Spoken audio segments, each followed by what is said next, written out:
Like most summit-level sit-downs, Presidents Moon and Trump's very first bilateral talk set some ups and downs. For a breakdown of what we can take away from the press conference following the two-day meeting in Washington, we turn to our Yoon Shin.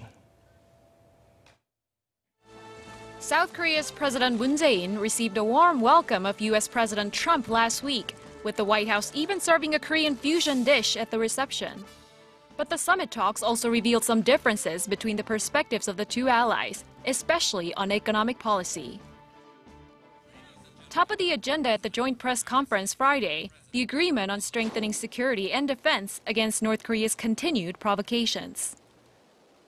한미 연합 방위 태세를 통해 압도적인 억제력을 강화해 나가기로 했습니다. 북한의 위협과 도발에 단호히 대응해 나가기로 했습니다.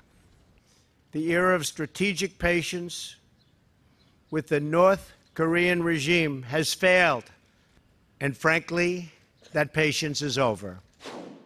And as expected by many, Trump followed the statement with comments on plans to share the cost of defense.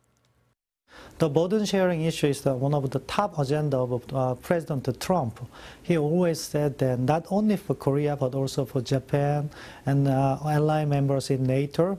So there will be a negotiation soon. But it was the topic of economy that came to center stage at the joint conference. While Moon summed up their discussion, saying the two countries will work together for mutually beneficial relations through economic growth and job creation, Trump brought up the free trade agreement between two nations.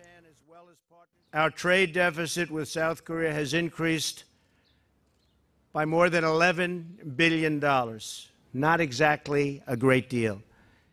Blue House officials later said that particular remark from Trump on trade was not part of the previously discussed statement between him and Moon, stressing that nothing specific was negotiated regarding the free trade agreement, which came into force back in 2012.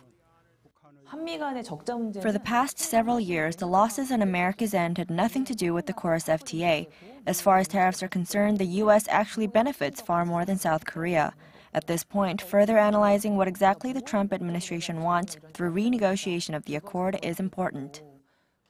While future talks on trade practices remain somewhat unclear, Trump's demand that Seoul stop enabling the export of dumped steel might be a more immediate dilemma for South Korea. Korea gets steel from China for a relatively inexpensive cost, manufactures products, and sells those to other nations. That's also how Japan, another mega steel industry of Asia, is making profit. Putting a cap on steel imports from China isn't easy, and there's only so much the government can do in this field. Upon Moon's return to Seoul, pundits are rather optimistic on two nations' united approach to denuclearization of the Korean peninsula through sanctions and dialogue. Pyongyang will likely criticize the approach, but in the long run, I think it's possible that the region may consider approaching the issue through dialogue. While the summit brought up many questions about the two countries' future economic relationship, experts say overall, the first meeting between the two leaders fulfilled its purpose. The Moon administration just started 2 months ago, so I think the top goal of this summit is personal entanglement with President Trump. With that regard, I think that the summit was successful. Building trust is one of the most important goals of these summits.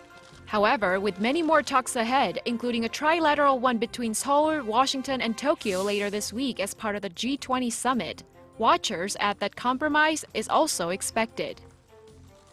Yoon Shin, Arirang News.